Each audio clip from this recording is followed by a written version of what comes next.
नमस्कार. माझ्या चॅनलमध्ये सर्व माझ्या ताई दादांचं स्वागत आहे. तर आज मी सायवडीची भाजी बनवत आहे. तर त्यामध्ये गरम पाण्यामध्ये थोडीशी उकळून घ्यायची, थोडंसं मीठ टाकायचं आहे आपल्याला त्यामध्ये, कारण ते मीठ त्या सायवडीची त्यामध्ये त्यामुळे चव लागेल भाजी. सायवडी मिठाच्या पाण्यात उकळून होते तोपर्यंत तुम्हाला मी मसाले दाखवते. घरचा लाल मसाला, मिरची पावडर, काळा मसाला, हळद पावडर, धना पावडर, गरम मसाला, टमॅटो, कोथिंबीर आणि एक कांदा घेतलेला आहे. चला आपण इकडे तोपर्यंत फोडणीची तयारी करूया. कढई ठेवलेली आहे मी गॅसवर.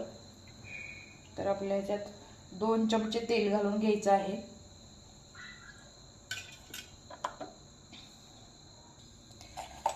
तेल गरम झालेलं आहे. तर आपल्याला जिरे मोहरी घालून घ्यायचे आहे.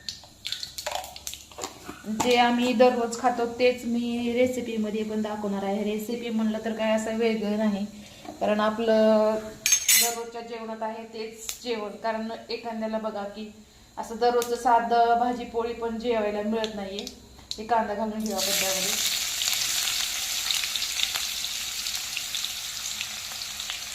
कांदा जास्त छान असा लालसर परतून घ्यायचा आहे. कांदा छान असं खरपूस भाजून झालं की हिरवं वाटण घालायचं. हिरवं वाटणामध्ये आलं लसूण कोथिंबीरचं वाटण आहे.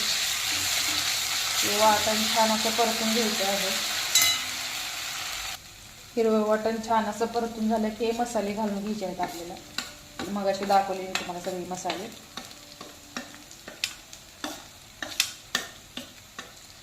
मसाले पण छान असे परतून घ्यायचे.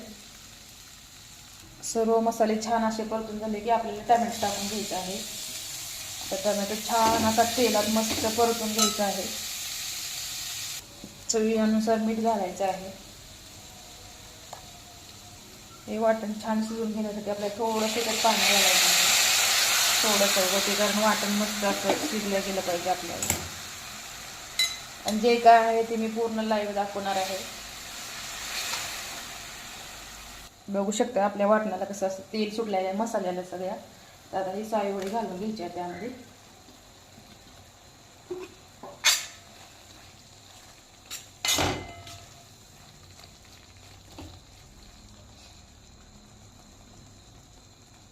तुम्हाला जेवढं पाहिजे तेवढं पाणी घालू शकता तुम्ही त्यामध्ये, कारण मी रस्सा भाजी करायची आहे त्यामुळे पाण्याचा वापर करणार आहे, कारण पाणी घातलेलं आहे मी त्यामध्ये. सुक्की पण छान लागते, पण अशी रस्सा भाजी पण खूप छान लागते याची सायवडीची.